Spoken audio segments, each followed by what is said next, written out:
Hi, it's Mr. Arbizu again. We are here at Armio. Hopefully you guys are safe from the fires. One quick thing regarding the fires, try to be generous. All right, there's a lot of people that are out there hurting. I need you guys to come up and help people out. All right, however you can, not forcibly, obviously, but try to help out a brother. All right, let's get started on some math, please. Okay. So, what do we got today? We got Skills Practice 2.3. It's on modeling linear inequalities. What's an inequality? Well, it's not an equality. An equation is something that deals with equal signs. And then we got stuff on the left and stuff on the right. An inequality, most of the inequalities that you guys are going to be dealing with are less than or equal to, or greater than or equal to. So that's what we refer to when we are describing something as an inequality. So let's take a look at the first problem set. The first problem set says Carlos works at an electronics store selling computer equipment. He can earn a bonus if he sells $10,000 worth of computer equipment. So far this month, he's already sold $4,000 of equipment, and he hopes to sell an additional $800 each. Wait a minute.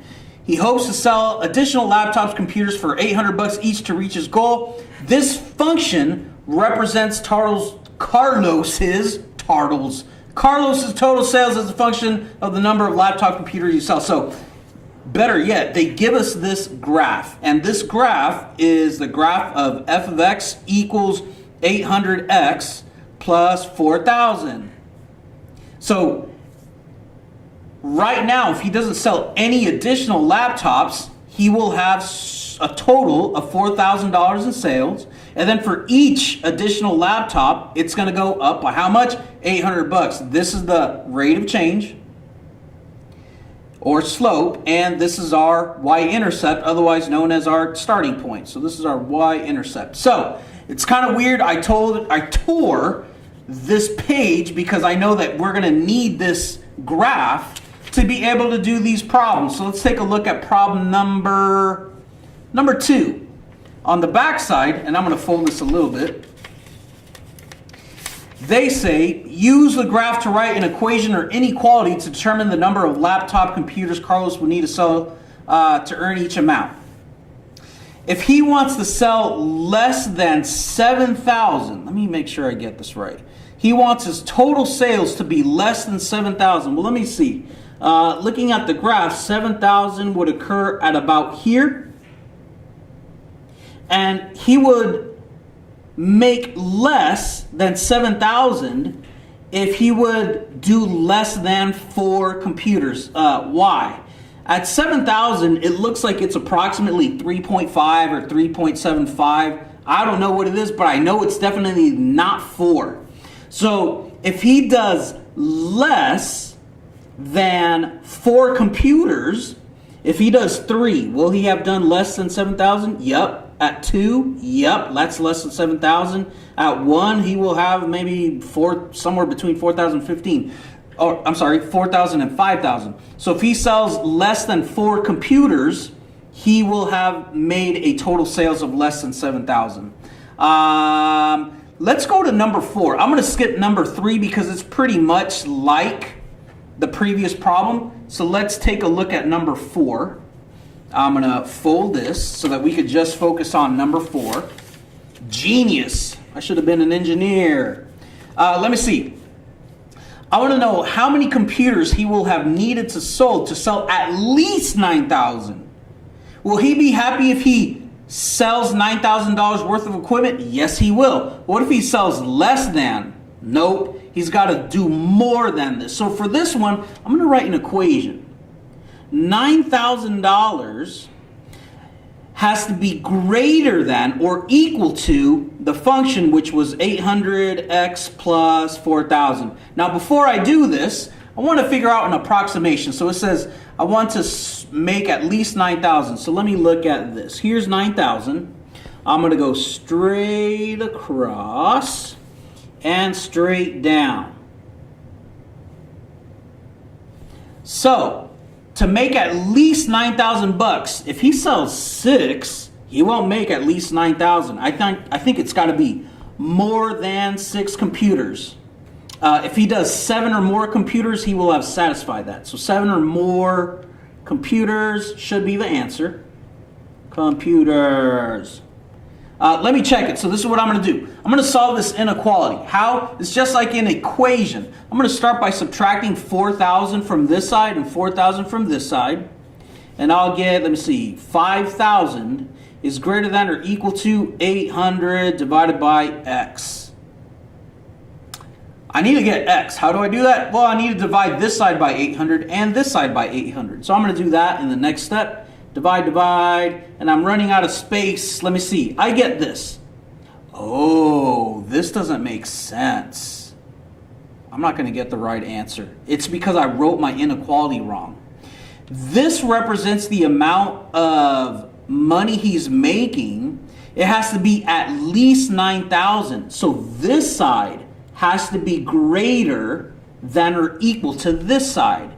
He'll be happy if it's equal to 9,000, but this has to be more than 9,000. So I messed up. This has to be greater than. I sure love it when I mess up. Now you guys may not think it's a good for me to mess up, but you guys need to see that even mathematicians, they always are going back and clarifying any misconceptions. So I'm going to do this. X has to be greater than or equal to whatever 5,000 divided by 800 is. I'm going to simplify it. That's 50 divided by 8. And what's 50 divided by 8? I'm going to get a calculator real quick. I don't have a calculator. Man, I have to do this the old school way. Oh, man. Here we go, old school. 50 divided by 8. I need to figure out how many times 8 goes into 50. Is it 8? No. Is it 7? No. Is it 6? 6 times 8 is 48. Carry a 2. That's my remainder. So my answer is 6 and 2 eighths. This is the same as 6.25. So let's see. I have to sell exactly 6.25 computers to make at least 9,000 bucks. Could I sell a quarter of a computer? No. So this answer makes sense. I had it correct. I didn't need to do this, but I did it anyways. I have to sell at least this many computers. I can't sell a fraction, so it makes sense that I have to sell 7 or more computers to be able to have at least $9,000 in sales. Okay, let's take a look at the back of this. We have a similar problem. This time they're talking about Elena. It says, Elena works at the ticket booth of a local playhouse. On the opening night of the play, tickets are $10 each. Playhouse has already sold $500 worth of tickets during pre-sale. The function. All right, so this is what I need. They tell me the function. So this line is represented by the function f of x equals 10x plus 500. What's my rate of change? The 10 is the rate of change. Rate of change. And what's my y-intercept? The 500 is my y-intercept. Why do I need that? Well, I just want to make sure that this graph corresponds to this. So let me see. It does look like 500 is where this thing begins. And then for every 10, let me see, if I sold 10 tickets, it should go up by 100. And it does. So I've got this point. If I sell 10 more tickets, I have $100 more. 10 more tickets, I'm now at 700, and then 800, and then 900, and 1,000, so on and so forth. So let's take a look at the corresponding problems involving these. I'm going to do some folding. Some people may say, oh man, this is a problem because the page doesn't fit. I don't got no problems, I got solutions. Anyways, man, here we go, another problem. I'm going to take a look at problems 8 and 9. And let me see. Yeah, I'll do 8 and 9. Because I like how they say it. So in problem number 8, I'm going to fold this even more. Man. Is it taking up a lot of time? Not too much. Here we go. Number 8. How many tickets must Elena sell in order to make less than 800 in sales? Well, dude, this is easy. I know that I have $800 in sales at exactly 30 tickets sold. So if I want to sell less than 800, Am I happy if I would make exactly 800? No, I want to do less than 800. So I know that I would make exactly 800 if I sold 30 or less. So if I sold less than this number of tickets, I'll make less than 800 bucks. So my answer is not 30. It's every single number below 30. If I sold 0 tickets, would I make less than 800 bucks? Yeah, as a matter of fact, if I sold 0 tickets, I would have 500 bucks. If I sold 10 tickets, I would have 600 bucks. If I sold 20 tickets, I'd have 700 bucks. If I sold 30, I would have 800 bucks. But wait a minute. If I sold 30, I'll have exactly 800. Is that less than 800? Nope. For that reason, I'm going to put an open circle around the 30, and I don't want to include it. If I included it, I would shade this bad boy in. I don't include it, so that means my answer is every single number less than 30. Some might say it's every single number from 30, less than 30, up to 0, including 0, but could I go into the negative region? Maybe. I don't know. Let's not talk about that. Could I have a -1 ticket sold? Maybe if there's refunds. I don't know. But my answer is definitely less than 30. So I graphed it. That's good. Let's look at number 9. We're using the same information, the same graph, but this time they ask how many tickets must Elena sell in order to make at least 1,200. So if they want to make at least 1,200. Would I be happy if I did more? Heck yeah, I would. Would I be happy if I did exactly this? Yes, I would. So let's look. On the graph, 1,200's right up here. How many tickets do I need to sell in order to make this? If I go straight down, this tells me the corresponding number of tickets to make at least 1,200 is 70. So at 70, I will make exactly 1,200. I want to include this. And this time, and it's because of the wording. If it says at least, I'm cool if I do this amount or more. If I do 80, will I make more than this or less than this amount? Well, it's going to be more. That makes sense. If I sell more tickets, I'm going to be making more than this amount. So if I sell 80, I'm happy, or 90, I'm happy, 1,000 or 100, I'm happy. So this is my answer. I could express it as the tickets has to be greater than or equal to 70. But I don't think they wanted the answer to look like that. I think they just wanted the graph. All right. That is that. Let's go on to the next problem set. Now I could get rid of all this stuff. Wait a minute. What is this? They're talking about Leon.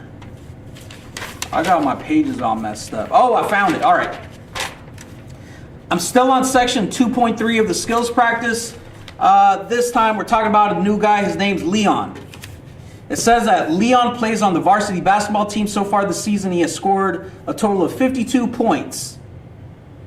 I'm thinking he's only played like 2 or 3 games. If this is like the end of the season, boys got to figure out how to make... Oh, look at that. He scores an average of 13 points per game. So if he's already scored 52, I feel like he's already played about 4 games. Yeah, that's about right. The function f of x equals 13x plus 52 represents the total number of points Leon will score this season. Dude, this is like predicting. Write and solve an inequality to answer each question. So using this information, we're going to go to number 14. So I've got this. I know that f of x equals 13x plus 52, where x represents the number of games after the current number of games. So next games after the fourth, I'm guessing. And this is going to be the number of points he scored. So in number 14, let me move this up a bit. In number 14, it says, how many more games must Leon play in order to score fewer than 182? His points is going to be 182. This tells us how much he's going to score. I need 13x plus 52. If it says score, I need this to be less than this side. I need this side to be greater and this side to be less. Which inequality do I use? Well, I'm going to use this. This is greater than this side. And it says I need to score fewer than 182. Do I want it to be equal to 182? No, it has to be strictly less than this amount. So I don't put the equal sign underneath. I have this inequality. So how do I solve this? This is just like solving an equation. I want x by itself, so I'm going to begin by subtracting 52 from this side and from this side. I'm going to get, let me see, 182 minus 52, that's 130. It's greater than, I got 13x plus this stuff. This stuff just gets eliminated. It becomes 0. 13x plus 0 is just 13x. So now, let me see. 130 is greater than 13x. I'm going to solve this by dividing this side by 13 and this side by 13. Check this out. 130 divided by 13, that's 10. That's a nice number. Is greater than x. So what does this mean? How many more games must Leon play in order to score fewer than 180? Man, this is just worded horribly. The number of games he has to play has to be less than 10. He plays less than 10 games. Another way that you could write this, because some of you guys are probably saying 10 is greater than x. Well, how do I get that? Well, another way that you could write this, the 10 is bigger than x. So the inequality, I'm not going to use that freaking alligator thing. That thing's corrupt. If 10 is greater than x, that implies that x is less than 10. So if x corresponds to the number of games that he's playing, he has to play less than 10 games. I hope that makes a little bit of sense. Let's look at number 15. Moving on up. How many more games must Leon play in order to score more than 143? So we're going to start off with the same function. F of x equals 13x plus 52. This is the number of points. I know he's got to score 143. And the number of points that he's actually making is 13x plus 52. It says that I want to score more than 143. So if this is the number of points he's actually scoring, this has to be greater than this. It has to be more than 143. Could it be equal to 143? Not in this case, so I don't put the equal part underneath. It has to be strictly more than 143. So I'm going to solve this. You know what? I'm going to do the same trick I did before. If this is greater than this, then I could reflect this to have 13x plus 52, and then I have the 143. Which way does my inequality go? If this is bigger than this, that means that this is bigger than this, and I have this sign. So let me see. I need to solve for x. I'm going to begin by subtracting 52 from both sides. I'll get 13x plus 52 minus 52. That's 13x plus 0. That's 13x. Is greater than, man, what is that? That's a 1. 14 minus 5. That's 9. Is that right? Sure. So I want to solve for x still. I need to do this by dividing by 13, and now I'm going to be kind of wrecked. This is hard. X has to be greater than 91 over 13. 5, 6. Oh, it's 7. X has to be greater than 7. How did I do that? Number sense, man. Don't use a calculator. Use your brains. And it'll help you understand like what happens when you force yourself to do some of these problems. Your brain actually is going to develop some shortcuts. And it's good. You're going to be developing something called number sense, which is something that I think people that strictly use a calculator for computation, they don't ever get number sense. So why is this important? It's related to common sense. And if you don't use common sense, sometimes you'll end up with flagpoles that are like 9,000 feet high. And we don't want that. That's crazy. So let's go back. I know that x has to be greater than 7. So the number of games that he's playing, it must exceed, that's a fancy word, it must exceed 7. So exceed means it has to be more than this quantity. So this is my answer. How many more games must Leon play in order to score more than 143? The number of games that he plays must exceed 7. 7 what? 7 games. So let's take a look at the last problem sets. We already did that.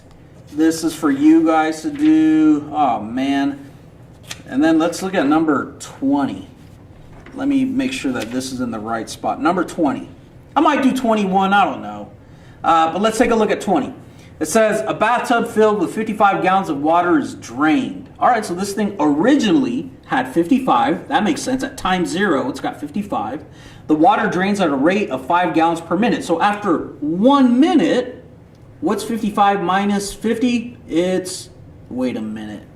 55 minus 5 is 50. So this makes sense. After every 1 minute, I'm going down 5 gallons. So the function that they give me is f of x equals negative 5x plus 55. This tells me the starting amount, and this is my rate of change again, how much it's decreasing by for each interval of time that's passing. My rate of change, y-intercept. Man, this is like, we've gone over this quite a bit. So let me see this question. They want me to do this. Draw an oval on the graph to represent the solution to each question. I'm drawing ovals? Write the corresponding inequality statement. I don't know what that means. Let me see. The question is this. How many minutes have passed if the tub still has more than 20 gallons of water remaining in it? All right, so let's see. Here's 20 gallons. If I go over, let me see. I would be happy. Would I be happy if it has exactly 20? No. So I'm going to draw a hole here. Would I be happy if there were 30? Yup, that's an answer. Would I be happy if there were 10? No. So 30 is an answer, 40 is an answer, 50. All of these are good. So they want me to draw an oval around this. These are the values for which the tub has more than 20 gallons remaining inside of it. 55, 50, 45, 40, blah, blah, blah, blah, blah, all the way up to 20. Do I include 20? No. So the corresponding x values, this is, let me see, 6, 7. At 7 minutes, I would have exactly 20. If I go more than 7, this thing's draining further, so I would have less water. So that means that my answer is every single x value in between 0 up to 7. Do I include 7? No, I don't. Do I include 0? Yes, I do. So how do I write this? The time, it has to be more than 0. It could be equal to 0. And the time, it also has to be less than 7. Do I include 7? No. And here's the reason why. It says that it has to have more than 20. Am I going to be happy if it has exactly 20? 20 is not more than 20. That's saying like, you're as... Yeah, it doesn't make sense. I was trying to make an analogy and it wouldn't. So 20 is not bigger than itself. So that means at 7, it's exactly equal to 20. We don't want that. We want every single value in between 0 and 7. For instance, what's the number in between 0, including 0, up to 7, not including 7? That'd be like 5, right? After 5 minutes, I would have about 30 gallons of water. Is 30 more than 20? Heck yeah, it is. You know what? I'm feeling good. Let's do one more. Let's do this one. We're over on number 21. This one is talking about Leia or Lee. I'm going to say Leia. Why? Because I like Star Wars. Leia's walk. If you guys don't know that, I don't know. You need to strengthen up your geek game. I'm a geek, man. I know what a dodecahedron is, an icosahedron. I know what minis are. I've never played Dungeons and Dragons because I don't know, that's addicting.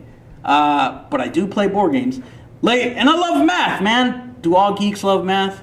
Maybe that's a stereotype. Leia's walking to school at a rate of 250 feet per minute. Her school is 5,000 feet from home. They give me the function, f of x is equal to 250x. Another way that I could write that is f of x equals 250x plus 0. They don't give me a y-intercept, so that means that she must start at 0, and she does. And then for every minute that she's walking, the distance is going up by 250 feet. This is the rate of change, rate O change. And the starting value, or the y-intercept, is 0. They asked me this question. How many minutes have passed if Leia still has more than 2,000 feet to walk? Hold on a minute. What is this? Leia's walking to school at a rate of blah. Her school is 5,000 feet from home. I don't like the way that they did this function. Okay, so I know this. If Here's 1,000, 2,000, 3,000, 4,000, 5. Man, I messed up. I'm going to use a different color. Hold on. Do I got a different color? Yeah, I do. Look at that. I got a lot of colors. Right. Oh. Did I scream? It doesn't matter. We're going to keep on keeping on. At this point, this is when she has walked a total of 5,000 feet. So this is when she gets home. It says, how many minutes have passed if Leia still has more than 2,000 feet to walk? How many feet has she walked?